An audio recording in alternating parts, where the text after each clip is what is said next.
बहुत पुराने जमाने की बात है, जब धरती पर न तो मोबाइल था, न इंटरनेट और न ही नींद उड़ाने वाला कोई शोर।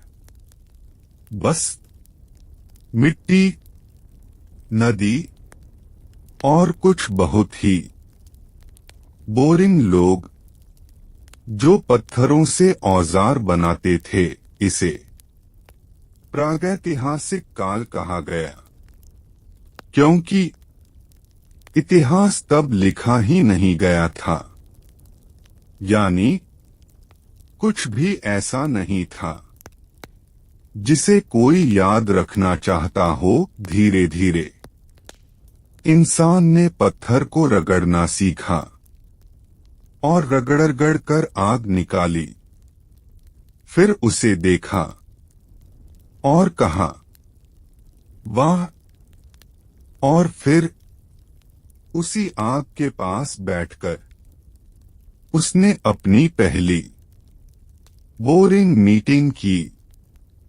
इसी तरह से पुरापाषाण काल खत्म हुआ और मध्यपाषाण काल आया, जिसमें इंसान ने सोचना शुरू किया कि इतिहास बनाना कितना थकाऊ काम है। अब हम पहुंचते हैं नवपाषाण काल में, यानी वह समय जब लोगों ने खेती करनी शुरू की, क्योंकि वो सोचते थे कि कुछ न करने से अच्छा है।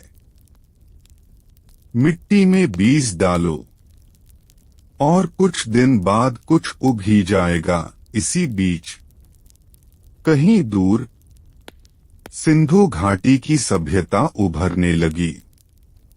वहां के लोग इतने शांत और सधे हुए थे कि उन्होंने अपने घरों की नालियां तक सीधी बनाई, यानी उनकी जिंदगी इतनी सटीक थी कि उसमें कोई ड्रामा नहीं था। बस रोज वही काम, वही दिनचर्या। हड़प्पा और मोहनजोदड़ो के लोग इतने व्यस्त थे साफ सफाई में कि उन्होंने इतिहास में सबसे साफ शहर बना दिए। लेकिन कोई नहीं जानता कि वे क्या खाते थे या क्यों अचानक गायब हो गए। शायद वे भी इस मोनोटनी से ऊब गए थे। अब आगे बढ़ते हैं वैदिक काल की ओर, जहां लोग मंत्र पढ़ते थे, इतने लंबे और कठिन कि कोई भी बीच में ही ऊँघ जाए। अग्निमीय पुरोहित। और उसके बाद हर श्रोता धीरे धीरे नींद में खो जाता था। वेदों में लिखा गया ज्ञान इतना विशाल, इतना गंभीर कि हर शिष्य को याद करते करते नींद आ जाती थी। समय बीतता गया और भारत में महाजनपद बने। एक एक जनपद धीरे धीरे अपने नियमों में उलझ गया। मगध, कौशल, वत्स, अवंती, हर नाम एक जैसा लगता है। हर राजा एक जैसा व्यवहार करता है और हर युद्ध का परिणाम लगभग एक जैसा ही होता है। फिर आया मौर्य काल, जिसमें चंद्रगुप्त मौर्य नाम का राजा हुआ, जिसने सब कुछ जीत लिया। लेकिन फिर उसने सब छोड़कर संन्यास ले लिया, क्योंकि शायद उसे भी लगा इतिहास बहुत लंबा हो गया है।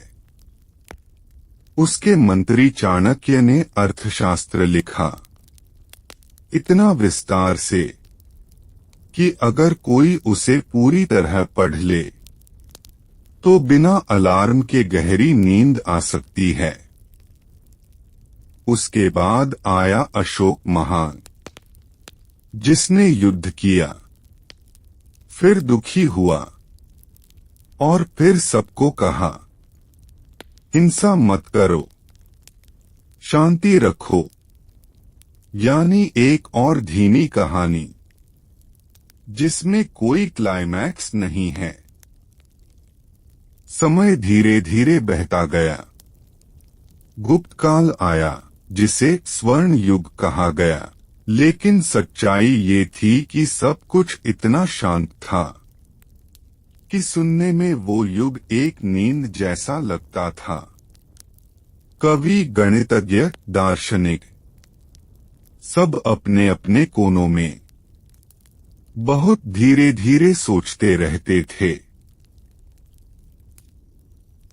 फिर आए मुगल, बाबर, हुमायूं, अकबर, जहांगीर, शाहजहां, औरंगजेब, एक से एक नाम। लेकिन हर एक की कहानी शुरू होती है उसने युद्ध किया और खत्म होती है वो मर गया। बीच में बस राजमहल, मीनारे और दरबार के बोरिंग किस्से। अकबर ने शासन अच्छा किया और अबुल फजल ने उसके बारे में इतनी मोटी किताब लिखी, आईने अकबरी, कि उसे पढ़ने वाला आधे में ही सो जाए। और जब सब कुछ थोड़ा दिलचस्प होने लगता था, तब आया ब्रिटिश राज, जिसने हमें रेल दी, टैक्स दिए और नींद के लिए इतिहास की सबसे लंबी लिस्ट दी। एक के बाद एक कानून, नियम, एक्ट, सुधार और इतने तारीखें कि कोई भी छात्र सुस्त हो जाए। 1857 की क्रांति हुई। कुछ दिनों तक शोर रहा, फिर सब शांत हो गया और भारत फिर से बोरिंग प्रशासन में लौट आया। आखिर में गांधी जी आए, जिन्होंने कहा सत्याग्रह करो, यानी सब कुछ शांतिपूर्वक करो, धीरे धीरे करो। यहाँ तक कि आजादी भी इतनी शांति से आई कि किसी को पता भी नहीं चला कि कब इतिहास बदल गया। और अब जब तुम यह सुन रहे हो, तुम्हारी पलकों पर भारीपन उतर रहा है।